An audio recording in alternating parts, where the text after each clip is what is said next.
এমন যেন না হয়। আমারে কষ্ট দিলা। কত সন্তান মায়ের রক্ত মাখাচ্ছে, চোখের পানি।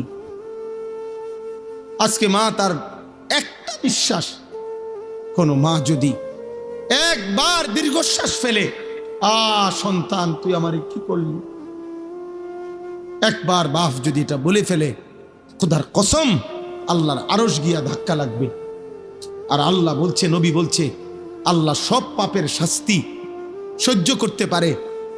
আল্লাহ বলছে সব পাপের শাস্তি আল্লাহ হাসরের ময়দানে দিবে। খোদার কসম নবী বলছে, উম্মত কুল্লু যুনুবি ইউআখিরুল্লাহু ইলা আজালিম মুসাম্মা, সকল পাপ আল্লাহ চাইলে কিয়ামত পর্যন্ত বিলম্ব করতে পারে শাস্তি, কিন্তু ইল্লা আকুল ওয়ালিদাইন, মা বাবার নাফরমানি আল্লাহ এই পাপ আল্লাহ সহ্য করে না। নবীজি বলছে লাইয়া মুতা হাত্তা ইউআযযিবাহুল্লাহু ফিল আরদ, আল্লাহ তাআলা মা বাবার নাফরমান সন্তানকে মৃত্যু দিবে না যতক্ষণ পর্যন্ত আল্লাহ তাকে দুনিয়াতে বেইজ্জতি না করবে। রাতের 12টা 11 বাজে, তাহলে রাত 12টা 11 পর্যন্ত যেই যুবক সজাগ থাকতে পারলা, সেই তুমি কেন সেজদা দিতে পারলা না বাপ?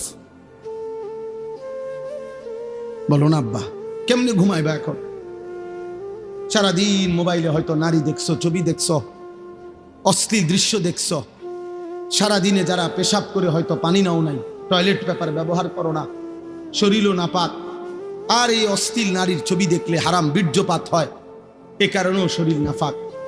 এক ওয়াক্ত নামাজও পড়ো নাই, এই অবস্থায় যে ঘুমাইলা, নাপাক দেহ, নাপাক শরীর, দিলটাও নাপাক, এই নাফরমান, এই ঘুম যদি আর না ভাঙে,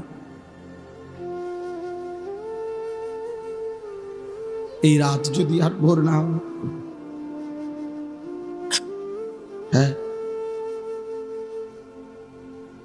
হবে বাপ।